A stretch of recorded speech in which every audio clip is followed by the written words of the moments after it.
रात गहरी थी। परोलिया घाटी की तरफ जाती सड़क पर कुछ गांव वाले एक छोटे से ढाबे के बाहर आग ताप रहे थे। हवा ठंडी और बेचैन कर देने वाली थी। अचानक एक थका हारा यात्री वहां आ गया। धूल से भरा बैग, कांपते हाथ और चेहरे पर डर का पसीना। वो बोला, भाई साहब, यहाँ से आगे जाने वाला रास्ता सही है ना? गांव वाले एक दूसरे की तरफ देखने लगे। आग की लपटें धीमे धीमे हिलने लगी। तभी वो बूढ़ा रामखेरू अपनी लकड़ी की छड़ी टिकाते हुए बोला, रुको बेटा, इस समय उस रास्ते पर मत जाना। इस समय धुंध का छलावा जागता है। बाबा, क्या धुन का छलावा, मुझे इसके बारे में बताओ। गांव वाले चुप हो गए। कुछ लोग आग के और करीब सिमट गए। रामखेरू ने गहरी आवाज में कहानी शुरू की। ये बात आज से कई साल पहले की है।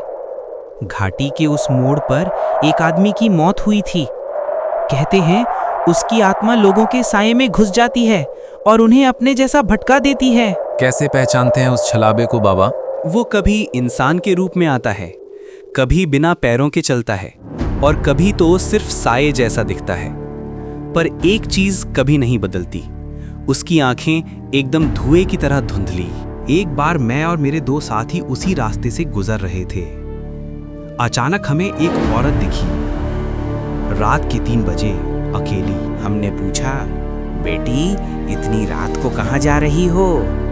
पर वो कुछ बोली नहीं, बस मुस्कुराई। फिर धीरे धीरे हवा में उठने लगी और उसकी आंखें धुएं जैसी हो गईं। उसी वक्त हमें समझ आ गया, ढूंढ का छलावा है। वो सीधे इंसान पर हमला नहीं करती, पहले साथ चलने को कहती है, धीरे धीरे रास्ता बदलवा देती है और आखिर में गायब कर देती है।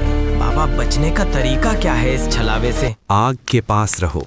छलावा आग से डरता है, और अगर किसी की परछाई तुम्हारी तरह हिल ना रही हो तो समझ जाना वो इंसान नहीं। जैसे ही कहानी खत्म हुई, ढाबे के बाहर कोई लंबा सा साया गुजरा। लोग सहम गए।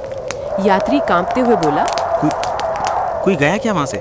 मुझे लगा कोई था बाबा। रामखेरू ने आंखें मीच कर देखा, फिर धीमे से मुस्कुराया। चिंता मत करो बेटा, हम सब हैं यहाँ। आज छलावा इस आग के पास नहीं आएगा। गांव वाले आग को और भड़का देते हैं। लपटें ऊंची उठती हैं और ठंडी हवा पीछे हट जाती है।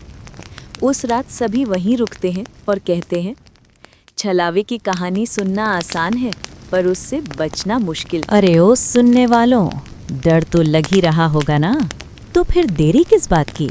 जरा नीचा देखो। हाँ, वही लाइक का बटन चमक रहा है, दबाओ उसे। और सुनो, ऐसी ही और डरावनी कहानियाँ सुननी है ना, तो चैनल को सब्सक्राइब कर लो। देरी मत करो, जल्दी से लाइक ठोक दो।